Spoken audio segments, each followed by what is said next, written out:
तालुक्यात असणारा मोरफळी या गावचे विद्यमान सरपंच म्हणून महादेवजी गडचे साहेब यांच्याकडे पडले ते आणि त्यांनी धारूर तालुक्यातील मोरफळी या गावाला सोबेलाचे विविध विकास कामाच्या माध्यमातून 1,25,00,000 रुपयाचा निधी आणून बीड जिल्ह्यामध्ये आदर्श निर्माण केलेला आहे। कारण आदर्श गाव बनवण्यासाठी व महाराष्ट्राच्या धर्तीवर नंबर 1 विकास करण्यासाठी साहेबांनी विकासाचा निधी आणून हा गाव सुजलाम करून विकासाची गंगा आता मोरफळी या गावामध्ये वाहणार आहे आणि आपले चिरंजीव विश्वास यांच्या वाढदिवसाचे औचित्य साधून मोरफळीच्या गावातील रुग्णांच्या सेवेसाठी आणि कामासाठी रुग्णवाहिका म्हणजे ॲम्ब्युलन्स मोफत दिलेले असल्यामुळे साहेबांचे सर्वत्र कौतुक होत आहे।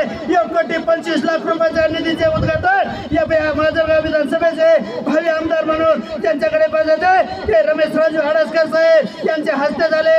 या कार्यक्रमाला बीड जिल्ह्यातील अनेक मान्यवर उपस्थित होते व धारूर तालुक्यातील सरपंचाच्या माध्यमातून अनेक जण उपस्थित आहे। साहेबांना आपण विचारू साहेब आपण 11 तालुक्यामध्ये कोणत्याच ग्रामपंचायतला आतापर्यंत एवढा निधी उपलब्ध झाला नाही, तो निधी आपल्याला आणून माझे गाव हे महाराष्ट्राच्या धर्तीवर नंबर 1 विकास रूपे आणण्यासाठी सौभाग्य आपल्याला लाभल्यामुळे आपण याच्या माध्यमातून मोरफळी गावाचे तालुक्याचे आणि बीड जिल्ह्याचं मंत्रालय म्हणून समजणाऱ्या जिल्हा परिषदेच्या सभागृहामध्ये आमच्या वैभवशाली नेत्याला पाठवण्यासाठी जनता आतुरतेने झालेल्या असल्यामुळे राजकीय पाठबळ मिळत असल्यामुळे आपण काय म्हणता?